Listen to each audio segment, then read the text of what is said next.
Never mistake a plain exterior for an empty wallet, because the person you choose to humiliate today might just hold the keys to evicting you from your entire life tomorrow.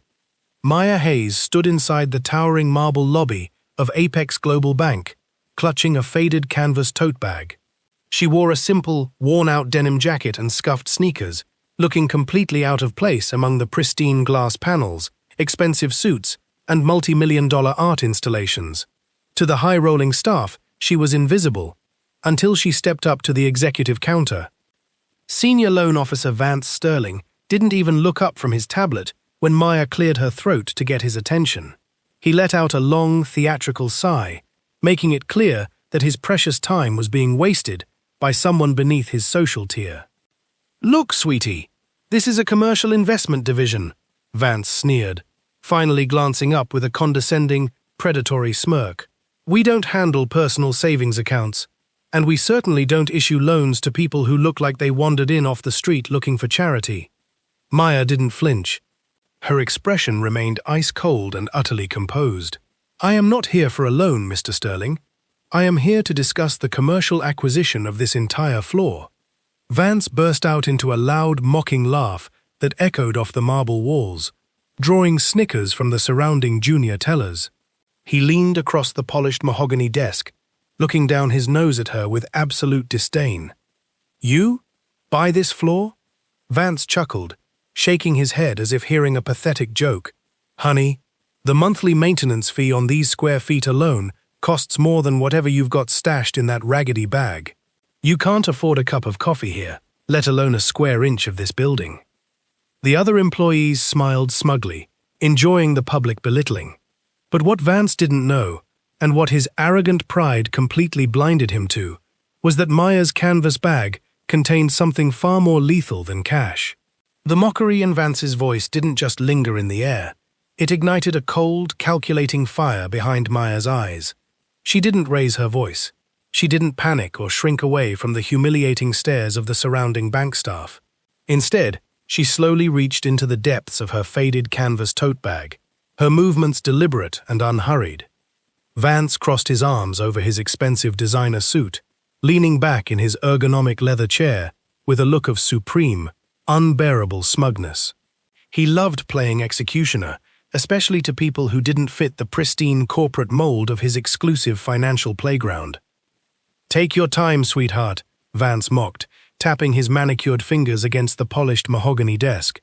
"If you need a few minutes to dig up loose change for a bus ticket home, I'm sure security can spot you $1. The junior tellers nearby snickered again, treating the open harassment like morning entertainment. But the laughter died instantly the moment Maya pulled her hand out of the bag. She didn't pull out loose change. She laid a sleek, custom-engineered titanium tablet flat on the counter. The device flickered to life instantly, casting a sharp, blue digital glow across Vance's arrogant face. Maya tapped the screen twice, her fingers moving with absolute authority. "You judge people by their clothes, Mr. Sterling. That is a very expensive flaw to have in the financial world." Vance squinted down at the glowing device, his mocking smile faltering just a fraction. He expected to see a low-balance retail checking screen or a rejected application form. Instead, his eyes locked onto a live corporate registry dashboard displaying active institutional assets, controlling shares, and primary lien ownership. The blood instantly drained from Vance's face. The mocking smirk vanished, replaced by a sudden, creeping numbness in his chest as his eyes darted across the numbers on the screen. What is this?" Vance stammered, his confident voice cracking as a cold sweat beaded instantly along his hairline. Before Vance could process what he was looking at, the private elevator chime at the end of the grand hallway let out a loud, echoing ding, signaling the arrival of the executive board. The private elevator chime cut through the tense, quiet lobby like a sudden alarm bell, shattering whatever composure Vance had left. The heavy mahogany doors slid open, and the bank's regional executive director, Mr. Sterling's actual boss, stepped out flanked by 2 corporate legal counsels carrying heavy leather folios. They didn't walk toward the executive offices. They marched directly, with urgent and purposeful strides, toward counter number 4, where Maya stood. Vance scrambled to his feet, knocking his ergonomic leather chair back against the wall with a sharp clatter. He forced a frantic, jittery smile onto his pale face, desperately trying to salvage his dignity in front of senior management. Mr. Kincaid, welcome to the floor, sir, Vance stammered, sweating profusely as he wiped his damp palms on his designer trousers. I was just managing a minor disturbance. This individual was loitering, and I was about to have security escort her out. Director Kincaid didn't even glance at Vance. He completely bypassed the panicked senior loan officer, walking straight up to Maya with a posture of absolute deference.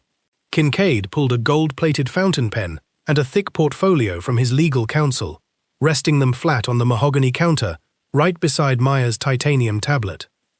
Ms. Hayes, Director Kincaid said, his voice entirely professional and laced with deep anxiety. We have reviewed the final acquisition documents. Everything is in absolute order. The primary lien transfer has cleared through federal clearance. Vance's knees buckled under the weight of his own sudden terror.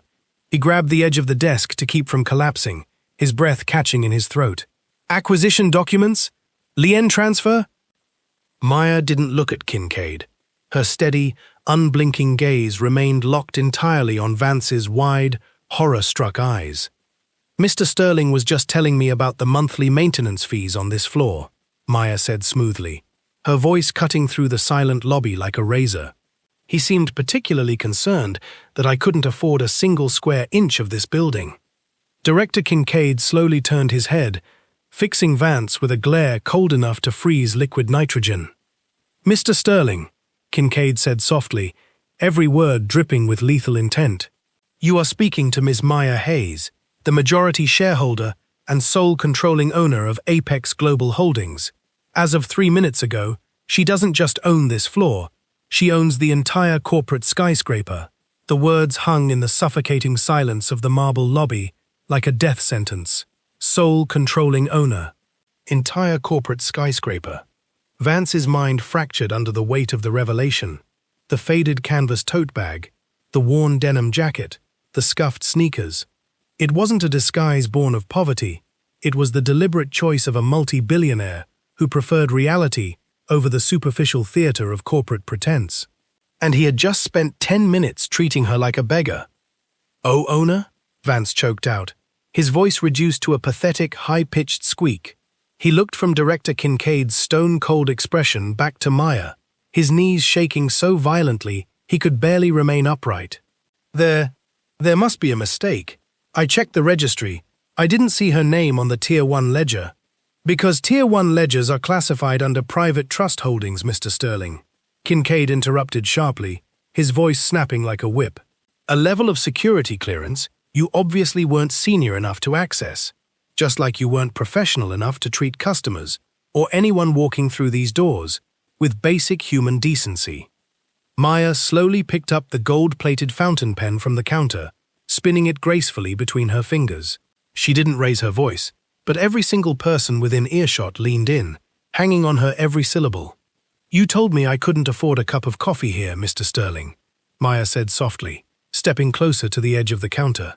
You assumed that a person's worth is dictated by the fabric of their jacket or the brand of their shoes.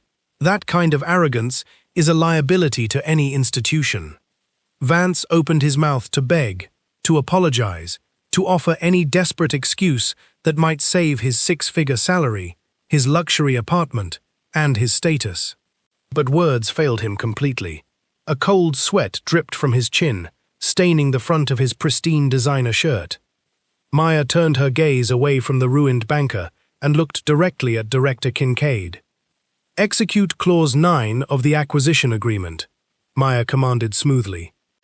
Director Kincaid nodded crisply, signaling to the legal counsel standing behind him. One of them stepped forward, holding a termination order and a set of building security revocation codes. Mr. Vance Sterling, Kincaid announced formally, the finality ringing in every word. Effective immediately, your employment with Apex Global Holdings is terminated with cause. Your corporate accounts are frozen, your access badges are revoked, and you have exactly 10 minutes to clear your desk and vacate the premises. Vance staggered backward, colliding hard against the glass partition behind him. His world had imploded in less than 5 minutes. But the nightmare wasn't even close to being over. 10 minutes. That was all the time allotted for a man whose arrogance had convinced him he owned the world, only to discover he didn't even own the chair he sat on. 2 building security guards stepped forward, their heavy boots clicking against the marble floor as they flanked Vance on either side. They didn't rough him up. They didn't need to. The sheer humiliation of his complete and total public downfall was heavier than any physical restraint.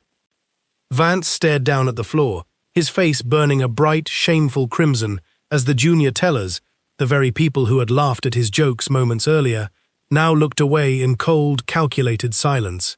No one offered a hand. No one offered sympathy. When you build your entire career on stepping on others, nobody catches you when you finally fall. The guards placed firm hands on his shoulders, guiding him backward toward the revolving glass doors. Vance cast one desperate, pleading glance back toward the counter, but Maya didn't even bother to look his way.